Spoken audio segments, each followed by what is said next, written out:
Hai guys, ketemu lagi di Lembaga Kajian Marhenis Indonesia. Hari ini kita akan mengupas satu topik lagi, yaitu revolusi mental. Akan kita kupas tuntas sampai bundas.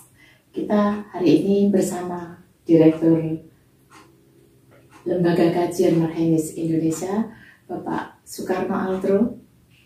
Selamat malam, Mas. Malam, Mbak. Kali ini kita malam ya, Mas, ya, ketemu malam hari ya. Iya, ini kebetulan ini tadi kan acaranya malam ya. Malam, iya. Biar ada perubahan ya, Mas, ya. Iya, iya. Mas Sarah sehat hari ini? Alhamdulillah, sehat-sehat Mbak Erni. Saya juga berdoa pada seluruh masyarakat Indonesia ya, setelah agak redanya pandemi COVID-19 ini ya, dengan yang cukup menegangkan iya, ya, juga era new normal ini ya. Mudah-mudahan COVID-19 segera sirna dari bumi Nusantara ini. Iya. Semuanya berharap seperti Ya, itu. iya, Mbak Erni. Mas Yano, kita ngobrol kali ini tentang revolusi mental, Mas. Ya, Mbak. Warna hari ini, ya. Ya, revolusi mental. Semuanya mungkin juga kepengen tahu lebih jauh, lebih dalam, lebih intens ya. Apa sih revolusi mental itu, dan kita harus memulainya itu dari mana, Mas? Gini, Mbak. Masyarakat ini sebenarnya mengharapkan bahwa revolusi mental itu jangan hanya dijadikan jargon politik gitu loh. Iya.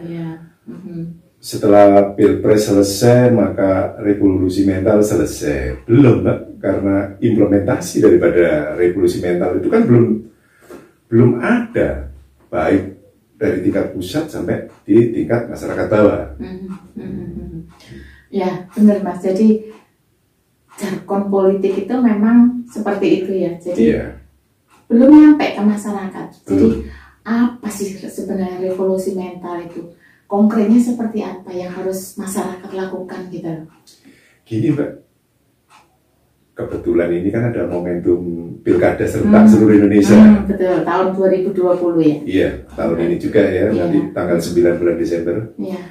Nah, inilah momentum pilkada serentak seluruh Indonesia ini seharusnya dimanfaatkan oleh pemerintah di dalam mengimplementasikan revolusi mental. Secara keseluruhan. Secara keseluruhan.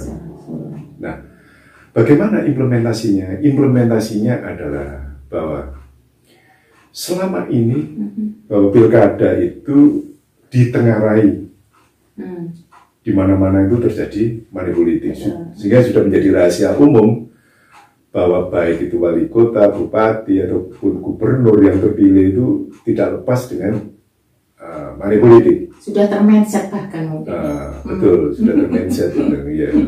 Nah, revolusi mental itu dari mental-mental yang menggunakan menerima money politik harus hangus dari bumi Indonesia ini. Itu baru revolusi mental. Gitu ya, Mas. Iya. Jadi memulainya itu dari masyarakat atau dari pusat, Mas, dari atas? Gini, Mbak, budaya masyarakat dunia, bukan hanya Indonesia saja ya. Iya.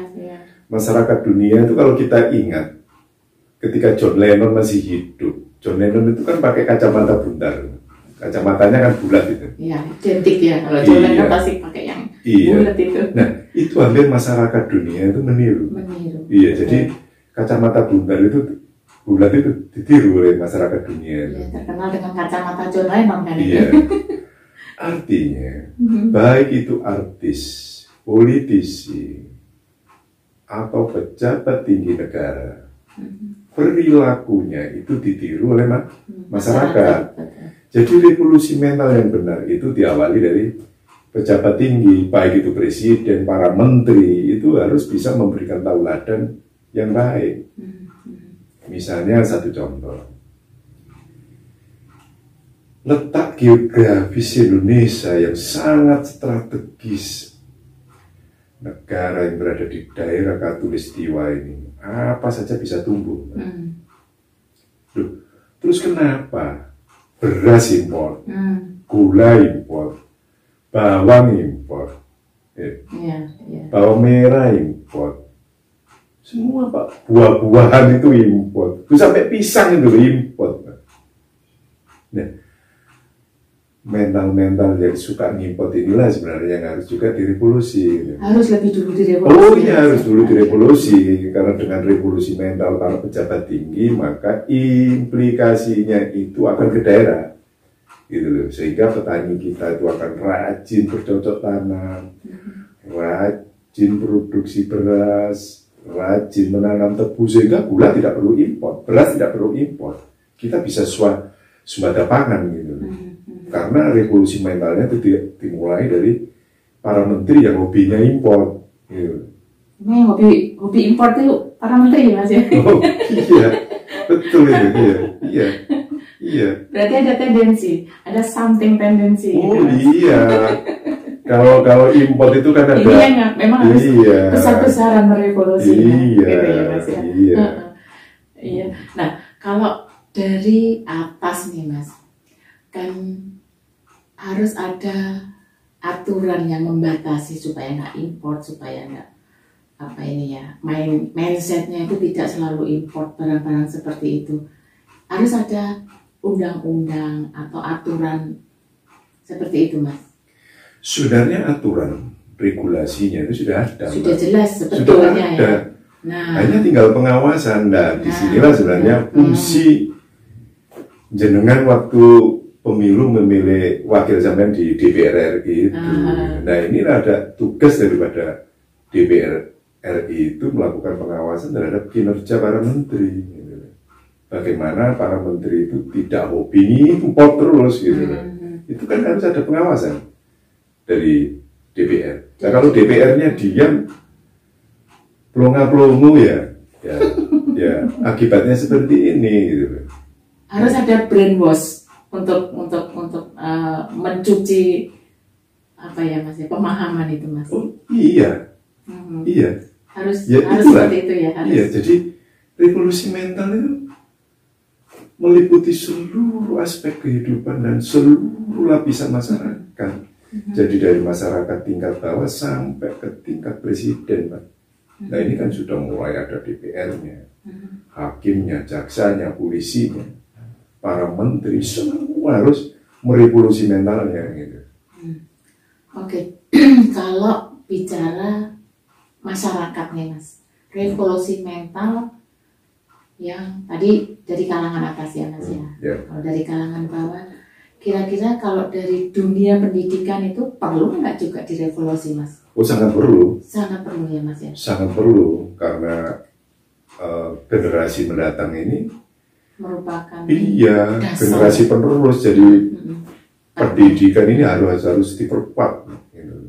Pendidikan ini betul-betul diperhatikan bagaimana hasil dari pendidikan di Indonesia ini melahirkan sumber daya manusia yang mumpuni. Iya. Pemahaman. Iya, mencetak, melahirkan sumber daya manusia yang mumpuni. Gitu. Ini juga bagian yang harus direvolusi mentalnya, termasuk para guru itu juga harus merevolusi mental gitu loh. Jadi gerakan-gerakan itu harus ada. Iya. Jadi revolusi mental itu bukan hanya digaung-gaungkan sebagai jargon politik, tapi ada implementasi. Iya, harus ada implementasinya. Gitu. Iya. Seperti itu ya Mas Karno. Jadi barangkali untuk kali ini cukup sampai di sini Mas. Mungkin nanti ada tambahan barangkali yang harus disampaikan apa dan bagaimana sih yang seharusnya revolusi mental itu di masyarakat itu memulainya itu harus bagaimana? Gini Pak, revolusi mental baik itu di masyarakat lapis bawah sampai ke para pejabat itu sampai presiden. Iya, jadi gini Pak, apa yang bisa aku sumbangkan kepada negara, bukan sebaliknya. Apa yang bisa kita garong dari negara? Oh keren. Gitu. Jadi bicara tentang kontribusi. Seluruh lapisan masyarakat mulai bawah berpikir tentang kontribusi. Kalau orang itu sudah berpikir tentang kontribusi kepada negara, bukan apa yang bisa kita garap dari negara, insya Allah dalam tempo yang singkat kita akan mengejar ketertinggalan kita dengan negara Cina dan Amerika gitu, karena kita mempunyai letak geografis yang sangat strategis di dunia ini. Kita kaya dengan sumber daya alam, mulai minyak, nikel, tambang emas, segalanya ada, sawit dan sebagainya. Sudah, kita ini negara paling kaya di dunia, Mbak. Sebetulnya. Iya, ya, hanya kita ini belum melakukan revolusi mental aja gitu loh. Jadi kuncinya untuk Indonesia maju ke depan dalam tempo yang singkat ini adalah revolusi mental. Makanya Bung Karno ketika kuasa itu selalu mendengung-dengungkan revolusi belum selesai, revolusi belum selesai, revolusi belum selesai. Karena kenyataannya revolusi itu belum selesai. Dan sebetulnya revolusi memang harus kita lakukan secara berkesinambungan. Oh iya. Tidak akan pernah selesai. Betul, gitu ya Mas ya. Betul ya, betul Mbak. Iya. Ya seperti itu saya seperti kira. itu ya. Jadi, oke Mas Karno, barangkali nanti kita bisa sambung lagi di topik yang berikutnya supaya ini ada pencerahan ke masyarakat tentang banyak hal. Mudah-mudahan dengan sehat selalu kehadiran kita ini ya ada perubahan yang signifikan di masyarakat kita. Iya, ini harapan kita. Matur nuwun Mas Karno. Sama-sama, terima kasih. Oke, sampai di sini perbincangan kita kali ini. Sampai berjumpa lagi. Bye.